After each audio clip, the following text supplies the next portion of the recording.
Charlie here is with him to talk about their innovation, Silver Sky. Before I hand you the clicker, I'm just going to say we are on track for time, 25% through the presentations, and halfway through, we're going to have an intermission so you can, wander out and get some more coffee. Please feel free to get up if you need to go out for whatever reason. We're not holding you to your chairs, but we appreciate your attention to the next presentation. Thank you. Hello, everyone. Is mic on? Good to go? All right. Can everyone hear me? All right. My name is Mason Turvey. I am an aerospace engineer turned principal architect in the software development space. I have my associate here, Charlie. He is in product design at DAP, and we are representing Silver Sky. Sorry, that was the wrong direction. So Silver Sky is an autonomous drone data platform. Our mission is to democratize the skies and help drones get from point A to point B in a safe way at scale. So I want to talk about our market first. To start out, there's this last final mile delivery, getting packages to doorsteps.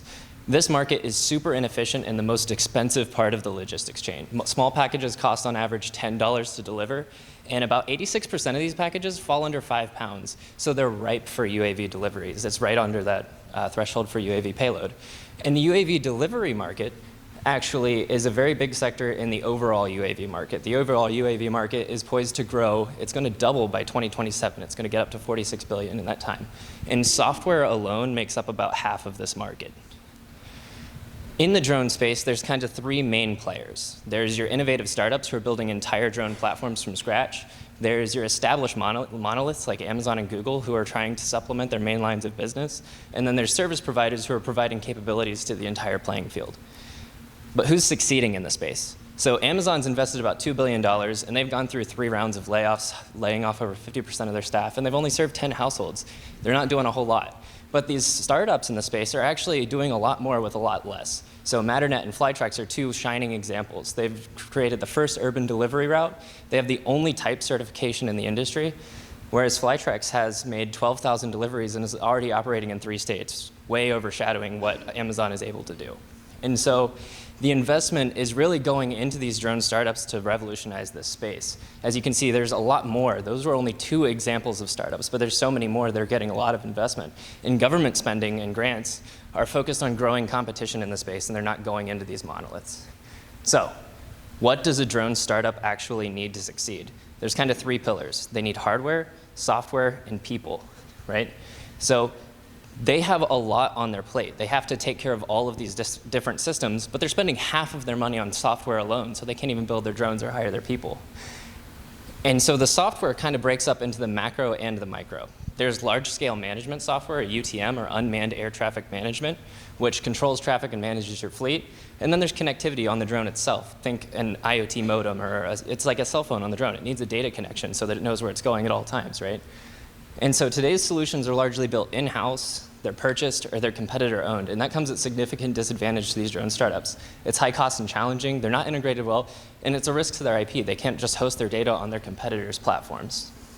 And so Silver Sky wants to introduce 2 products to the market simultaneously that kind of help these drone startups achieve what they're going for. Starting with the Silver Gate, we want to build a modem, an IoT device that goes on your drone and establishes a high bandwidth connection using modern connectivity protocols like 4G and 5G. And this will allow you to keep eyes on your operation at all times. The Silver Net is a network in the background that uses aggregates a lot of different data providers to inform your flight risk and your operational risk and allow you to route efficiently at scale. So to divide the responsibility, our customer has delivery missions. Silver Sky is providing a coverage map and route data, and together we can achieve reliable delivery. And our team is largely software-based. I'm an aerospace engineer, but we have a lot of very skilled software and mechanical engineers. We have Charlie, who's in product design. We're coming at this from a different perspective. Let the drone delivery experts focus on drones, and we'll build the software to support you. Right now, our skill set's very technical. And so what we need is guidance in getting this business up and running, and how do we establish our presence and cover ourselves from a legal perspective. We need guidance in that area. Our timeline is we're super early on. Right now, we're building the SilverNet, which is the network in the background, and then once we have that established and a POC working, we want to build that IoT modem that allows our drone delivery operators to connect to that network. And so to recap, the autonomous drone market's growing, right? There's a lot of parts that make a successful drone company, and they can't do it all at once. And so we need to build dedicated software that allows them to accomplish their mission, and we need your help to be able to do that. Thanks.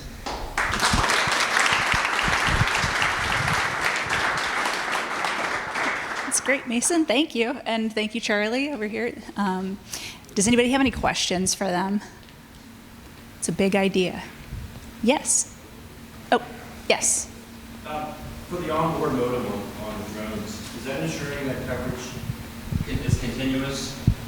So the idea behind it is the reason you need the network and the modem at the same time is because the network has the data that tells you where you can go that has that high bandwidth connection, right? And so the modem is obviously connecting to those networks, but because the network has that data, you know where you can go safely, right? So it's routing you through these safe routes where we know you have a guaranteed connection. I have a follow-up question. This is more FAA question because I work with the FAA and also did a drone pilot with Turvey. We had a line of sight problem. Like they had to have 1 mile line of sight from origin to destination. It probably has nothing to do with your company because you're providing a platform versus an operational needs. But do you know anything about that? How you Repeat the question briefly. Yeah. So the question was about line of sight. A lot of carriers today have to maintain line of sight of their drone operations, and that's why these companies can't scale out. Amazon can't scale out because they have to field pilots to see their drones at all times when they're making deliveries. We want to innovate in this space and provide software that is trustworthy to the FAA, right? So that we can break away from the physical line of sight and go towards more of a digital line of sight. So if we can have a high bandwidth streaming connection for drones that is guaranteed to be on in the sectors that they're delivering in, we can stream that video to remote pilots and scale up their operations without having to field those pilots on site. Good answer. All right. Well, then we'll leave it at that. Thank All you right. very much, Mason. Thanks, guys. I'll take your clicker back. You take that. Thank you.